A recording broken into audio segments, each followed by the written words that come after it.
Hello everyone and welcome to Miss Strategy's Middle Game show. This is a new topic, material imbalance, and it is going to be a series of videos. The first one is about trending games that you might have seen, and I also thought that, hey, it's Friday.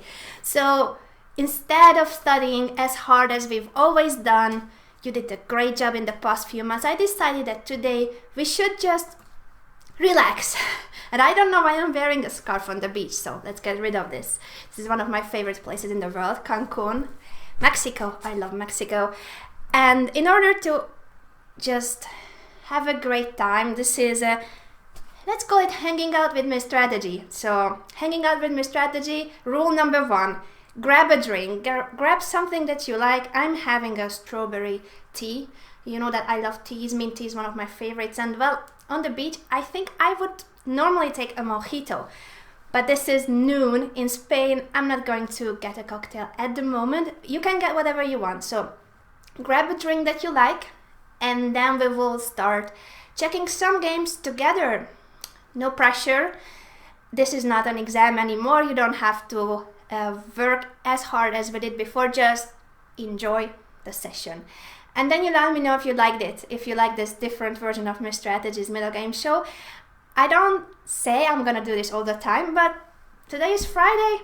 Let's have a drink and let's enjoy chess together. So let me know in the chat what you are having, what drinks you have. If you don't have something right now with you, take something from the kitchen. We will wait for you here. We are not beginning without that. I'm kind of burning my hands, so I will put down my freshly prepared tea. Let me see in the chat, what are you guys saying? How do you get that mug? Christian is asking. Well, if you are a premium member, you might have got one already. I think you should become a premium either for 2 years or 3 years, and then you get the goodie bag from Chess24. So Christian is helping us out with information. Thank you, Christian, our moderator here on Chess24. You need either a 1 or 2 year subscription. So premium membership, but not a 1 month premium membership, but take it for a whole year in advance. It's cheaper, and also you got the goodie bag, including the mug, signed mugs by some of your favorite authors. Also, it includes, I believe, a USB with the Chess24 logo. I also have a wristband with Chess24, Chess24 pen, Chess24 bag, all the Chess24 stuffs you want, you can get if you become premium member for a year, 2 years, or 3 years. So, I see Blick Chess is saying it's kind of cold in Barcelona right now, so he's having a coffee. You know, it's cold in Madrid as well. I don't know what's wrong now with the weather lately, guys. It was snowing a month ago here in Spain. Now it's still cold. It's almost May already, and it's cold. So yeah, I'm having a hot tea. Let me know where you are from. I think if we are hanging out, I should know where you guys are from. Besides your names, I see your usernames. And then we can begin. I need to put this before I burn myself again. So let me see who else is here. Prison Mike is saying that he's having a Coke. Who else is here in the chat? Let me see. Christian is saying that he has the mug.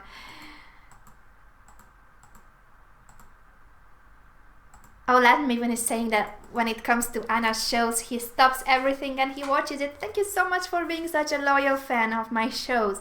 So you are either watching this live on Chess24, remember this is a live stream, or maybe later on YouTube, the replay. If you are watching from YouTube, just remember that everything that happens now was in real life. So I'm talking to a real audience right now, right in this moment.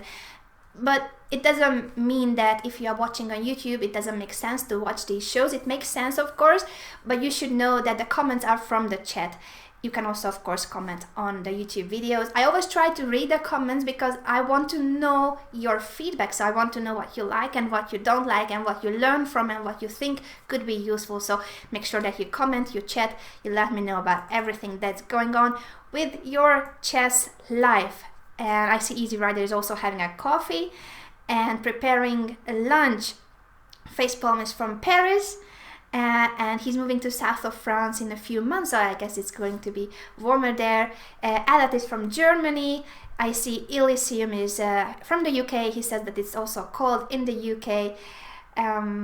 So great to see everybody. Shout out to everybody who is here now live on Chess24. It's a Friday, hanging out with Miss Strategy. Let's bring up the board because we are here for the chess, but in a much more relaxed way than we usually do. You know that I'm a very strict teacher normally, so that's why today, have a drink, sit back and enjoy chess.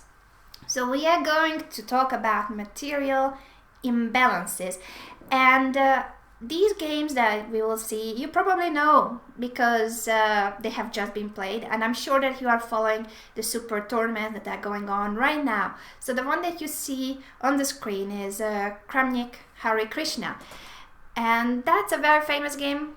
You probably have seen it. Everybody's talking about this game, the Rook Sacrifice by Kramnik. So you probably think that this is nothing new. Why are we talking about this game? We will not go much into the variations. What I want you is to just observe the beauty of the sacrifice, and in general we will be discussing the topic of material imbalances in the coming shows as well. So today is basically get ready, chill out with some of these brilliant games that have been played lately. So one of the games that we will see is this one by Kramnik, the Rook Sacrifice against Hare Krishna in the Kashimov Memorial. Another one that we will see, let's mention the dates because I think it's curious. So Kramnik's game was played on the 24th of April. 2 days before that, his friend Vasily Topalov played against Wojtaszek, another brilliant game with another Rook Sacrifice. So this is 2 days before Kramnik's game, Rook Sacrifice. Beautiful game, beautiful. You will see it soon if you haven't checked it yet. And 2 days before Topalov's game, so on the 20th of April, at the Poikovsky tournament, Dubov versus Korobov was another crazy game with some really interesting sacrifices, but that will once again lead to material imbalance in this game. What we will see is that you have just a few minor pieces for a queen, and can that be sufficient material? Well, the game will prove whether it can be or not. You will just have 2 minor pieces for the queen, so 2 rook sacrifices and a queen sacrifice, and I hope that you already grabbed your drink, and we will just go through these games in a very relaxed way. And I want you to be active in the chat, so let me know what you think at each moment of the game. So you have seen this game. I'm almost sure that you have seen it. I mean, you must have seen this game. So let's go very quickly through the opening. I did not want to start with this one. What am I doing? Kramnik Hare Krishna should be the first. This is the latest game. So remember, today is the 28th?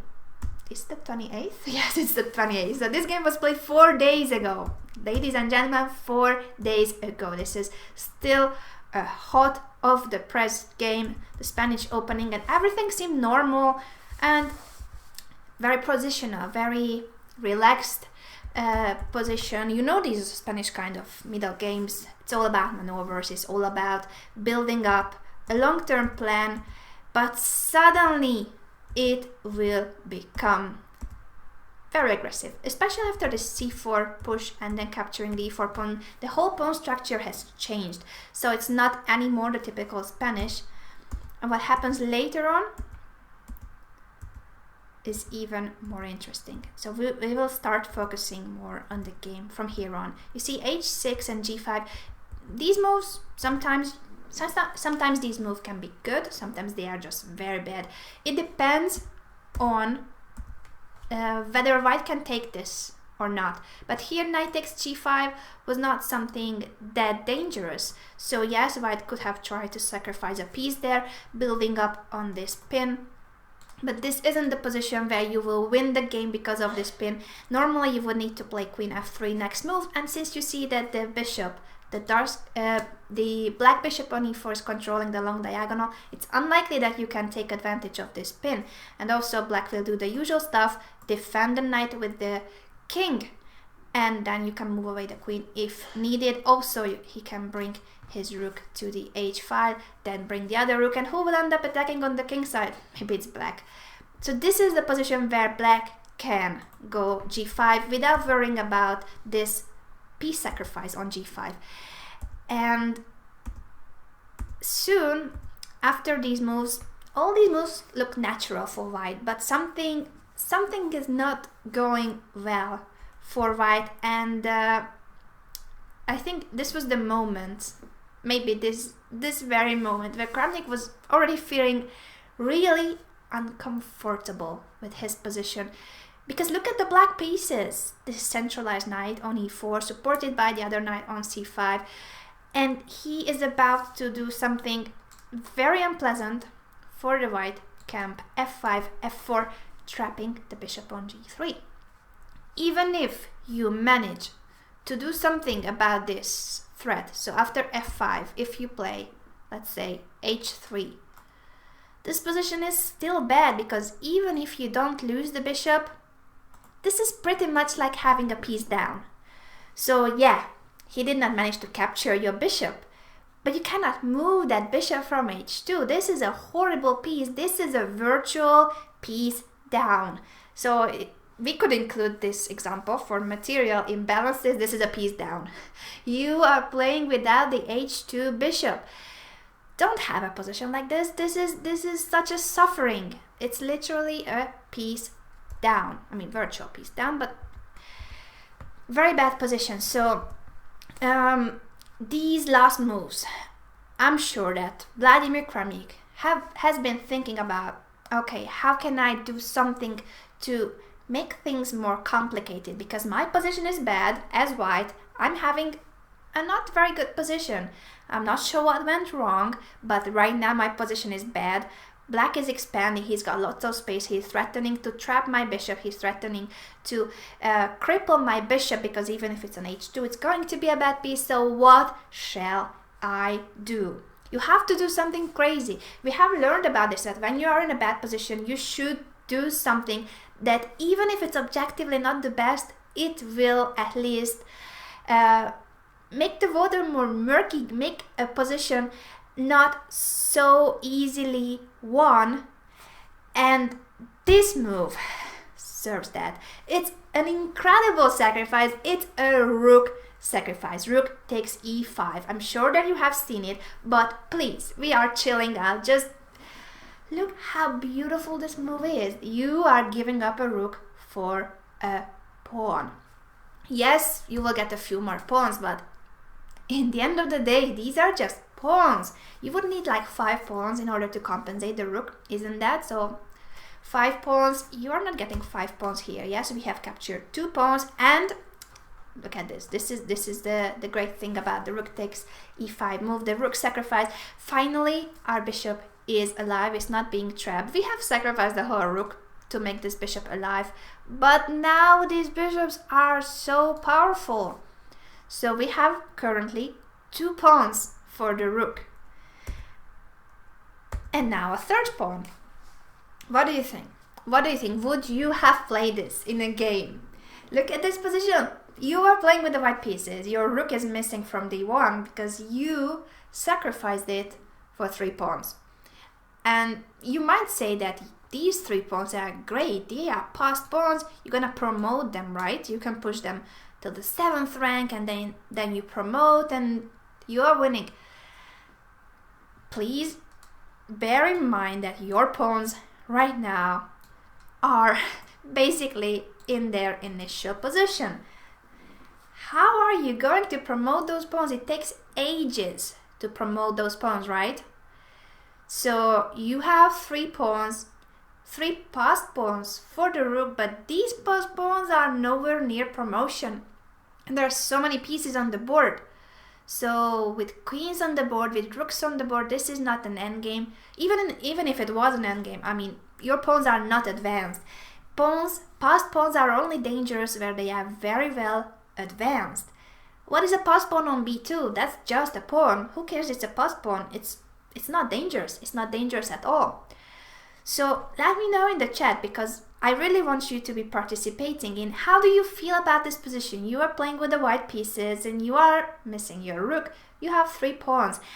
But besides those pawns, I want you to think what else you have.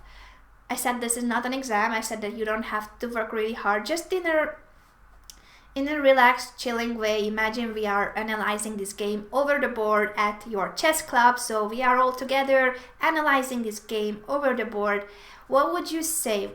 What do you think about white's position? Now I will not put up a time to think. I will just stay here with my tea. So Trotter said about rook takes e5 that it was a desperado move. Kramnik figured he had no choice. I agree. He had to do something. He had to do something. Let me win saying all or nothing. I agree. Christian says pieces and mainly the bishops are active. That's a very good point. So he has 3 pawns and the very active bishops. So once again, let's look at these bishops. These are the pieces that compensate somewhat for the rook, because let's not say that this rook sacrifice completely changed the evaluation. Black is still better. Black is probably still winning, but the position is not clear anymore. So this is great about this rook takes e5 move, the rook sacrifice, that it doesn't change the evaluation. White is not winning. White is not even making a draw objectively. But we are humans. So Hare Krishna, knowing that he was having a great position, he's still better. He's still winning basically. But how do you win this? With the black pieces. Now think about black's position. Before I ask you to think about white's, what do you have? You have the active bishops, you have 3 pawns. But we are not threatening anything basically with the white pieces. So black could do whatever he wants. He has a couple of moves before we start pushing our pawns. What do you think that black should do here? You have a rook up. How do you take advantage of your rook up? What do you think? I'm not asking a move basically, because maybe you will say let's bring the rook to e8 or to d8. In general, can you imagine what shall you attack? You need a target for the attack. So how will you want to place your pieces? And what are you targeting? You are a rook up. In general, if we are a rook up, we would love to exchange as many pieces as possible, right? If you are a rook up, you want to swap everything you can, and you will end up having a rook against the bare king of the opponent and some pawns, but you will take the pawns with the rook.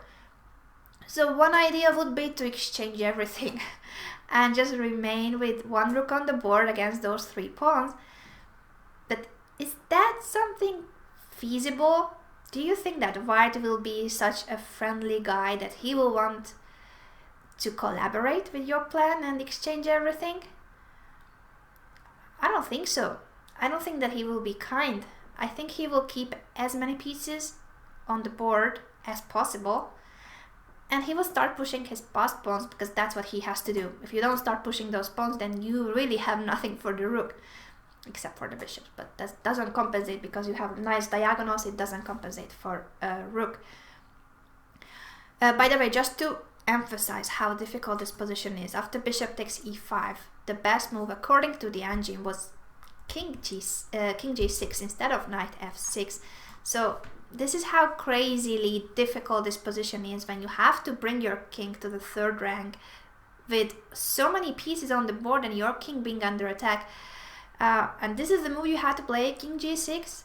It's already weird. You're putting your king on the 3rd rank, you are placing it in front of your bishop. Your king will be vulnerable anyway if the queen manages to come to the 3rd rank. So why is this king g6 so good? I have no idea, but this is how the engine evaluates this position. You go king g6 and you say that you are winning.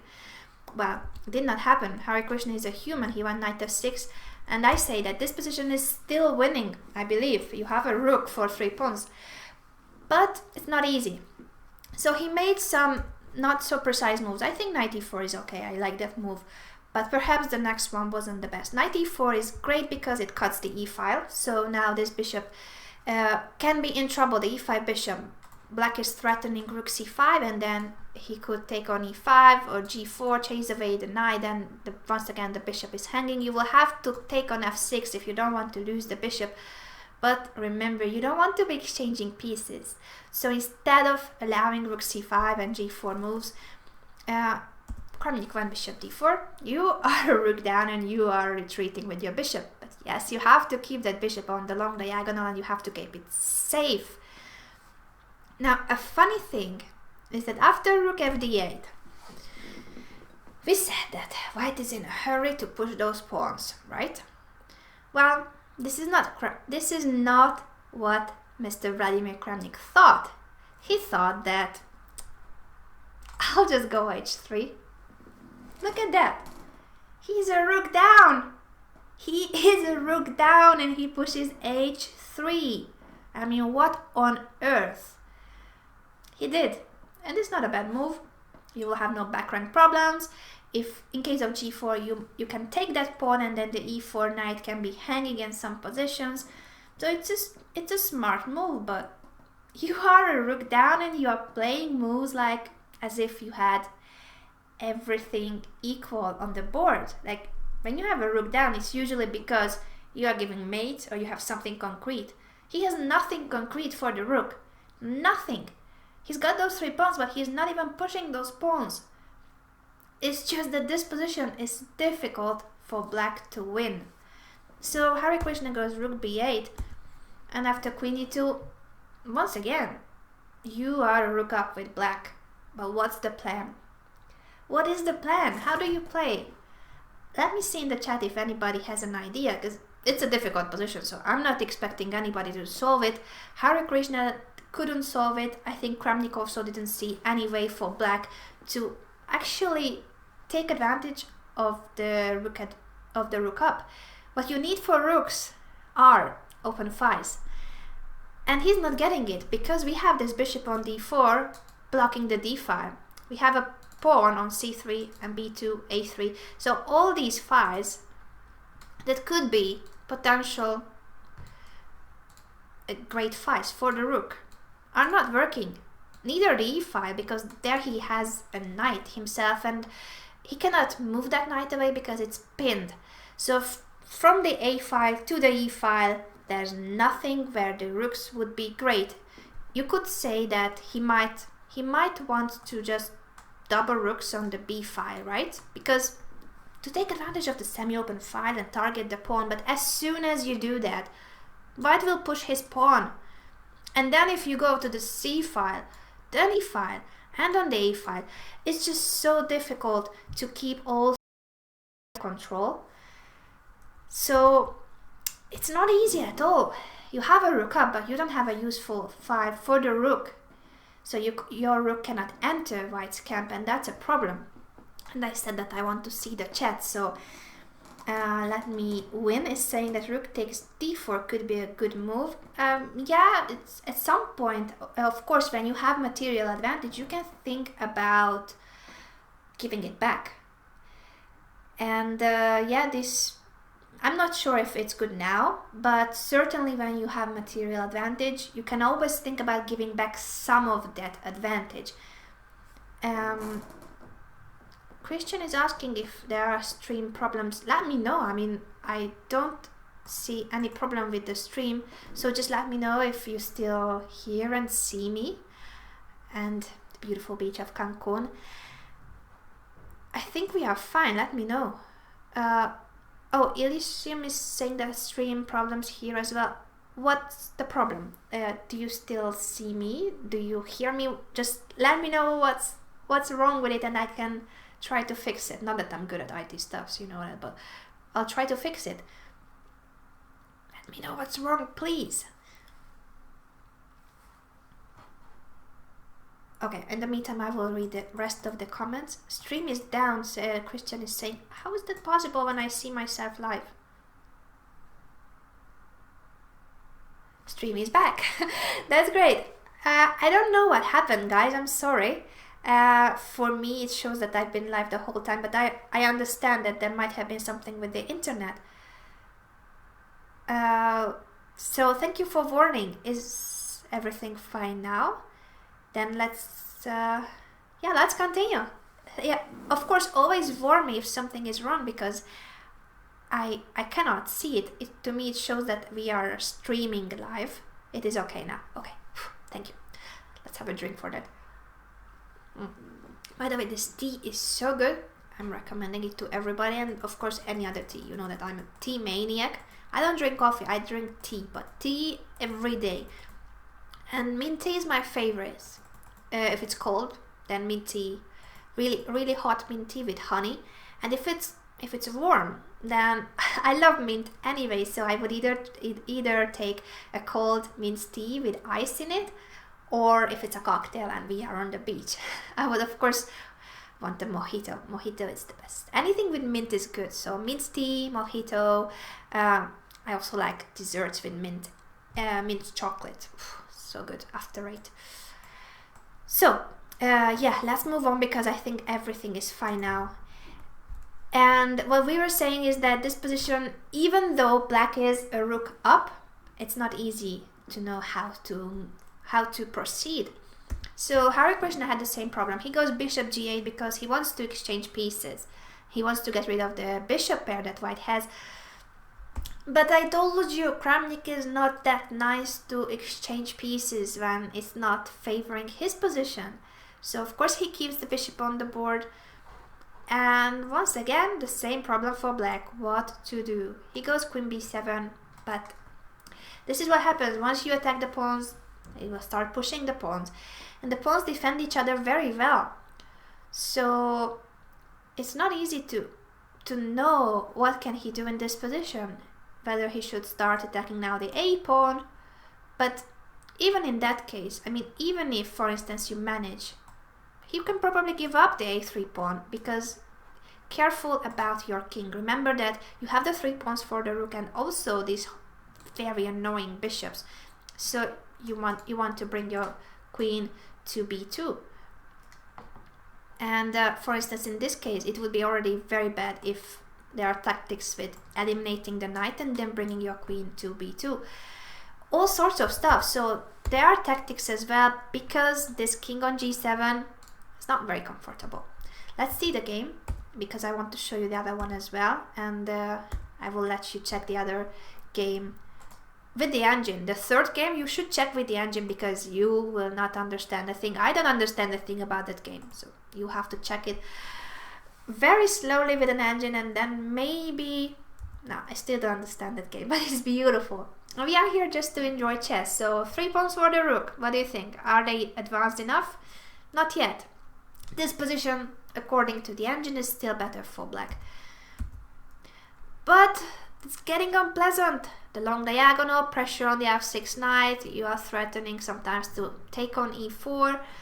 Yeah, it's unpleasant. It's getting unpleasant. Now the pawns go further. You are threatening b5, then c6, b6. They are marching. So you have to pay attention to the pin on the long diagonal, to the safety of the king on g7, and the queen side pawn march. It's not easy to have everything under control. And after b5, I think this position is already at least equal. So it's just crazy to see how in the last 5-7 moves black was not able to make a progress. His pieces, yeah, he has been shuffling his pieces around, trying to improve them. Of course, I'm not saying that Hare Krishna made a mistake, that he was so bad, not recognizing what should be his plan. It's so difficult to know what should be your plan in this position. That's why this rook sacrifice is brilliant. Black was better, black was winning, but he couldn't find a way to do something quick. And now the pawns are advanced, and once the pawns become disadvanced on b5, on c5, next moves will be c6 and b5 and b6. So once the pawns are that advanced, they are compensating for the rook. This position is not winning anymore. This position is not better anymore for black. He should be doing something not to lose the game, because white's plan is very clear. That's great about this sacrifice. You just need to push those pawns. Black's plan, on the other hand, was not easy. And here he makes some mistakes. Here he makes a losing move. I think he should have played queen b3, and for sure you have seen some analysis about this. So queen b3, try to exchange queens, and the point is that in this position, well, the pawns are still very strong, of course, but without the queen support, without the queen on the b file, you can't really promote them. So you will get a position like this, where the pawns are very advanced, but black is blocking the key squares, the b7 square, the c8 square, and you can't push the a pawn either. So this would have been a way to block them, but it's very scary. And also, who said that white will want to exchange queens? He can go queen a1, and the position is a mess. So I think Kramnik would have played queen a1, and here the best move is still king g6, getting out of the long diagonal. Crazy stuffs. You can analyze this position if you like, but let's just see how it finished after king f8. Of course, what shall we do with white? Very easy. Just keep on pushing the pawns. They are unstoppable. They are literally unstoppable. We are threatening c7 and also b6. So yeah, black went for g4, but this is already pretty desperate. And white is winning on the spot. After h takes, f takes, and bishop takes e4, he cannot take back on e4 because rook takes e4. Deflects the queen from an e6, and this is mate in 2, thanks to the pawn on c6. Beautiful, isn't it? In this position we are almost 2 rooks down, a rook and an exchange down, and it's mate. So this is how bad the position is already. He cannot take back on e4. He took on f3 after bishop takes f6. Now we are just an exchange down, and the pawns are still there going forward.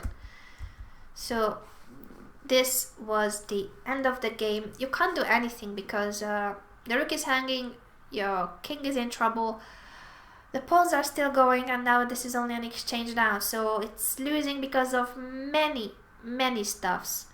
If queen takes e5, then just bishop g6 and you are picking up the queen. Next move, rook takes e5. This was a beautiful rook sacrifice, and yes, it was a rook sacrifice that was mainly inspired by the fact that you are in a worse position. Sometimes it happens. When you are in a bad position, just don't lose hope. Don't resign. Don't think that you are worse, you're gonna lose. That's the worst you can do. Don't do that. If you do that, just resign. I always tell you. So the first thing is to realize that you are in a worse position. The second is that you fight. You decide that you want to fight. You decide that you want to make things as difficult for the opponent as possible. I'm repeating myself because this is what is important, the attitude.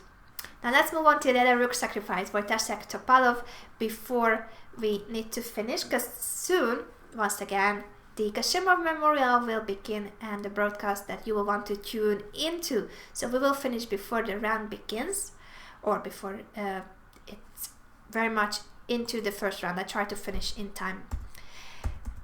Let's go through the opening very quickly, the Slav, and there will be a novelty by Vasilin Topalov, knight c6. The normal move in this position was always bishop takes c5. After queen b5, white's position is comfortable. It's slightly better for white. Often these games finish in a draw, the games that I have seen from the database, but it's a risk-free position for white. You are playing against the isolated pawn without queens on the board. So this is cool for white. That's why this novelty by Topalov is so important. It doesn't allow queen b5. Next move you want to take on c5, and there's no queen b5 anymore, at least not threatening to exchange queens. It's not a winning novelty. White's position should be still better, somewhat better, slightly better. But if this comes as a surprise and you don't find the best continuation, you can end up in trouble because your king is still in the middle of the board. Look at the white king. Also black is, of course, but here you should remember something that we have learned about the isolated pawns. I will sit back and I will just casually ask you about the isolated pawn. How do we play when we have an isolated queen pawn? What do we do about this pawn often? And even more importantly, how do you play against the e1 king? The black king is also on e8. I agree that it would be a good idea to castle. So a natural move would be to castle right now, but here you should be so precise in order to take advantage of white's on development. So yeah, both kings are one move away from castling, but you have an isolated pawn. So if we just both castle and make normal moves, you will end up being worse because of your structural weakness. You should act quickly right now because of the isolated pawn, and then you can castle. I want to see what are you guys saying in the chat.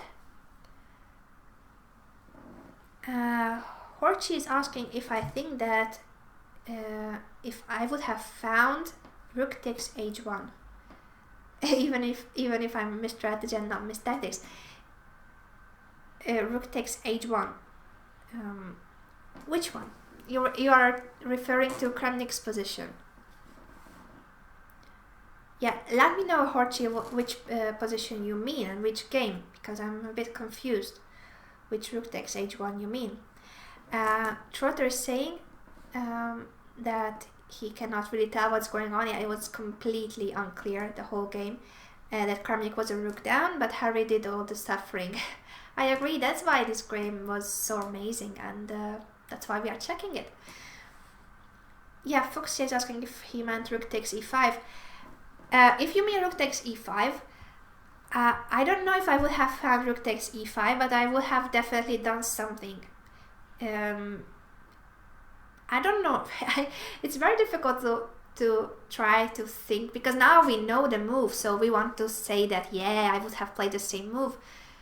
But it's a brilliancy. I'm not sure that I would have played rook takes e5. I'm sure that I would have been desperate to find a way to make things complicated. So either bishop takes e5 or rook takes d6.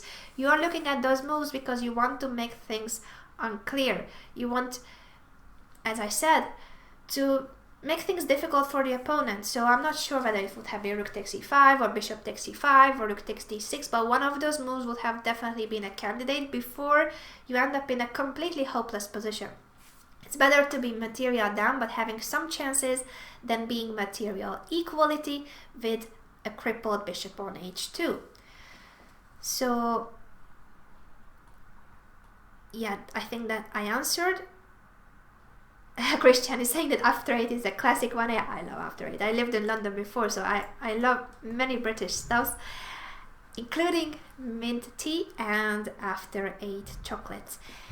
So let's move on, because we don't have so much time for this game, but I hope that you are still enjoying your drink and the beach of Cancun. Yeah, I wish we were there. I wish we could just, do like this and travel. I would want to be on the beach right now. As I said, it's cold in Madrid. Having a hot tea. It's almost May and it's cold in Spain. I can't believe it. So, d4 was the move. Because it's an isolated pawn, you want to get rid of it. Not always, but many times you want to get rid of it. And another important thing, even more important than getting rid of the isolated pawn in general, when you see the opponent's king on e1, you want to open the e-file. Your king is on the e-file too. Well, yes. But if you open the e-file and the d-file, it means that you have these super strong, heavy pieces on the d-file. He will not be able to castle. You can castle. So this is what happened. And here, white should have kept the position closed with e4. Instead, he played bishop at b5.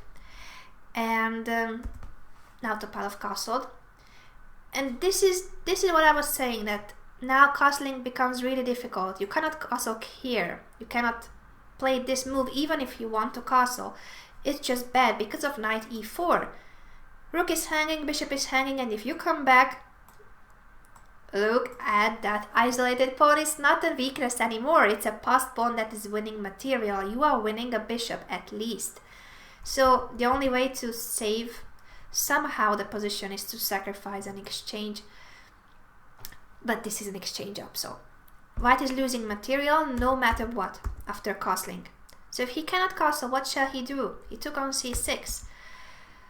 And now he played f3, which is another inaccurate move. Of course he wanted to prevent knight e4, but unfortunately f3 doesn't help. He should have played queen c2. I think that's the only move that was still decent. But black's position is better already. This is just move 19. And it doesn't look like white has made any mistakes. He just made some imprecise moves, and that was enough. It's enough because your king is on the e file, you cannot castle, and you will end up in trouble. So queen c2 had to be played, but even in that case, black is better. What happened after f3 is something that can be called as a disaster. Queen e7. Now both the e3 pawn will and the rook on c5 are hanging. You could take on c6, but after d takes e3, you cannot take back on e3, because if queen takes, queen d7, this is what we wanted. You want to open the e5, you want to open the d5. So just sit back and enjoy this position. This is what you want when you have your opponent's king in the middle of the board. Open those files, don't let him castle. He cannot castle because the d2 bishop is hanging. We are threatening to win his queen. His rook is hanging on c6. This is horrible. This is a disaster. This is the position where you can resign as white. So, this is not possible. What about other moves? What about bishop takes? Does that help? Not really.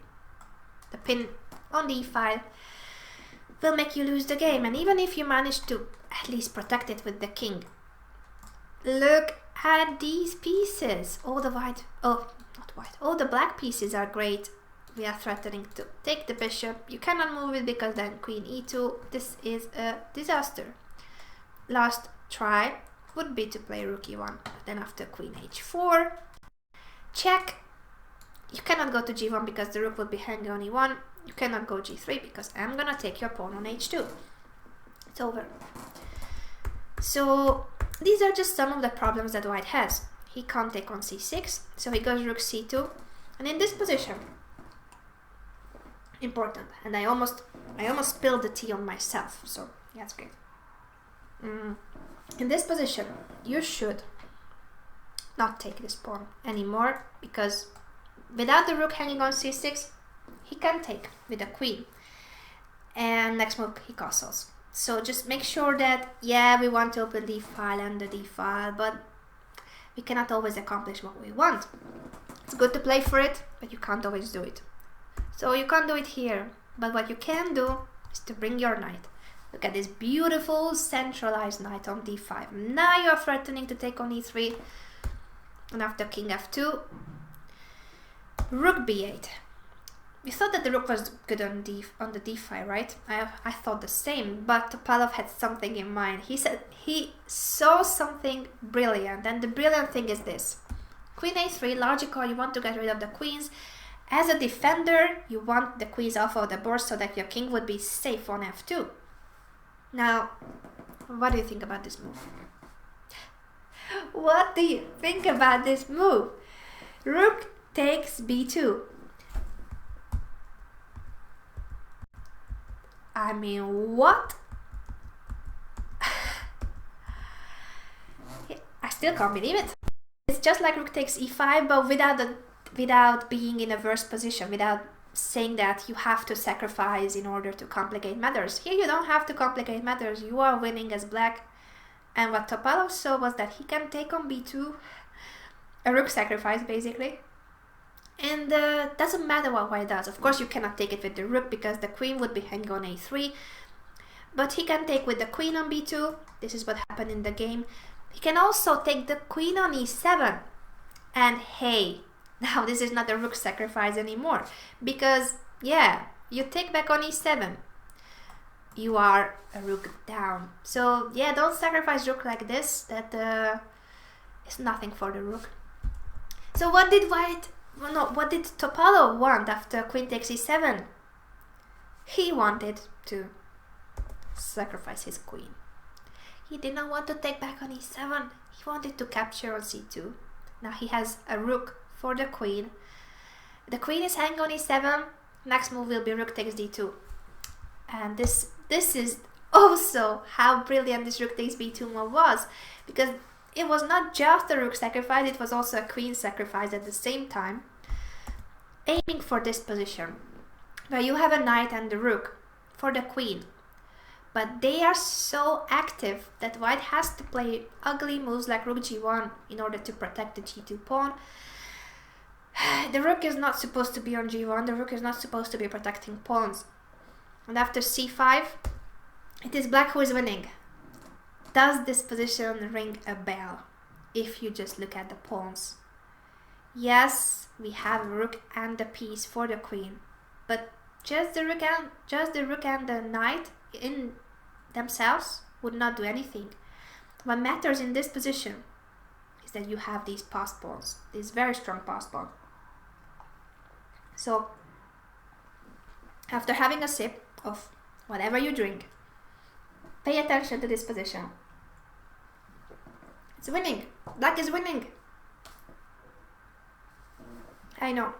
Sometimes chess is crazy. You don't even need the f8 rook. You don't need to bring that rook, because these pawns, the e3 knight, the d2 rook, and those pawns are so strong that even with the rook on f8, you can be winning. Of course, you want to develop that rook, the f8 rook. But if you bring that rook, we of course always want to have all our pieces active. But if you bring that rook to b2, for instance, then you give chances to white to give a check, take the f7 pawn, try to give perpetual. So now this rook on the back rank, the black rook on the back rank, is actually useful, and you are just pushing your pawns against the queen. You are playing. Now the only pieces that are playing in this position are the queen. Oops, I don't want to take it. The white queen, the rook on d2, and the knight on e3, and the pawns. Those 5 pieces are the pieces that matter in this position. So yeah, this is bad. After rook takes b2, queen takes was played, but now c3 wins back a piece at least. So you have just an exchange down. And this is the moment where Wojtaszek made a losing move. It's not easy. I mean, you have 2 squares for the king, f1 or g3.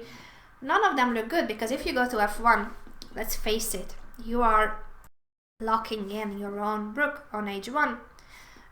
And after knight f4, next move will be rook e8. This looks horrible. So this position is still bad for white. You have a knight and a pawn for the rook, which normally wouldn't compensate, but look at your knight on f4 and look at the rook on h1. So much better than knight. And white will not manage to get out of all the threats. So you have the e file, you will bring your rook to the e8, you can also bring it to the d file. You are threatening mate with so many moves, and he's lacking his rook. So he's playing without the rook on h1. Bad position, but perhaps not completely lost. What is completely lost is this position after king g3, which looks more logical, but it was bad. Queen f4 in order to protect the b8 square. So you can bring your last piece with a tempo, rook b8. And now, after queen c1, one more check. Of course, you don't want to exchange queens. And knight e3. So many threats. The rook is hanging, and also this knight can go to f5 anytime, and then it's mate. So yeah, what do you do with that? You have to go rook c5 in order to do something about this threat. But now, not even knight f5, just rook b2. All the black pieces are attacking. You're threatening knight f5, you're threatening rook takes g2, and white's position is hopeless. Hopeless. He went rook g1, and after a move like rook takes a2, I mean, he can do whatever he wants, he just took a pawn. It's not for the sake of taking the pawn so much, but to have this rooks on a square where it's not hanging, so your queen is not tied down for to the defense of the rook. And now after h3, gave a check. and then bring back the queen to the third rank now that the pawn has moved to f4. There are just so many ways to win it, so I don't even want you to think about how to win, but still look at the position. And it's not about the 2 pawns that you have, it's about the knight that's dominating the rook. So even if you didn't have the a7 and c6 pawns, imagine you don't have them. This position would still be dominating. Yeah, you don't want to give the c5 to the opponent, so it's good to have a c6 pawn, but in any case, the e3 knight is worth more than the g1 rook. You are threatening queen takes f4, which is very difficult to deal with. Actually, you can't defend that pawn, so white goes rook g5. He wants to bring the rook to g3 at least after queen takes f4, but it's completely lost. So whether queen takes f4 here or rook c2 first, white has to resign because you move the queen, and after queen takes f4, you're losing material. Also, if queen g3, knight f1. Totally hopeless. Or even nicer, rook takes g2 and then knight f1. Beautiful. But this all comes from a very inspired rook sacrifice. Rook takes b2. So how did you like these games? I hope that you found them useful, and not just useful but fascinating. This is how beautiful chess is. This is the game that we are playing. It's an ancient board game, and even nowadays, this is how the best chess players in the world can play. They just give up material as back in the Romantic era. I love these games because it shows that there's still so much to discover about chess. It's not a dead game. It is just living its best era.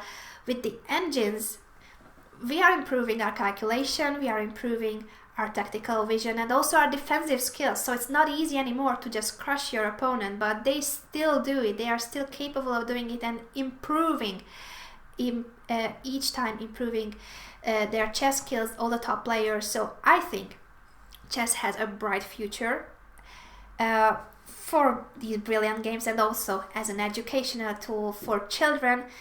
And what you will have to do yourself, I promise this game, but we won't have time for it because the round is starting in Azerbaijan, the Kashimov Memorial. You should tune in and follow the games. You should check this game. It was a Scheveningen, and you want to check it from this middle game after f5, for instance.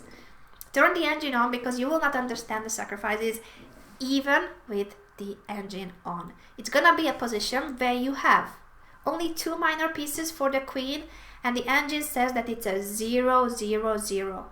Completely equal position. 2 minor pieces for the queen.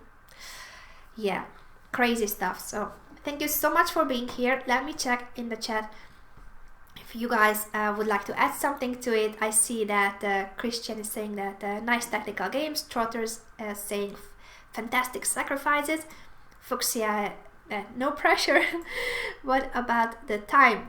Oh, don't forget about the time, Anna. Yes, I know that we should say goodbye because the round is starting in Shamkir. So tune in to the Kashimov Memorial and make sure that you check out the last game, the Dubov-Korobov game with the engine on because it's incredible. 0-0-0 with a queen down. I will see you next week, and in the meantime, enjoy these super tournaments that bring us these brilliant games. Have fun!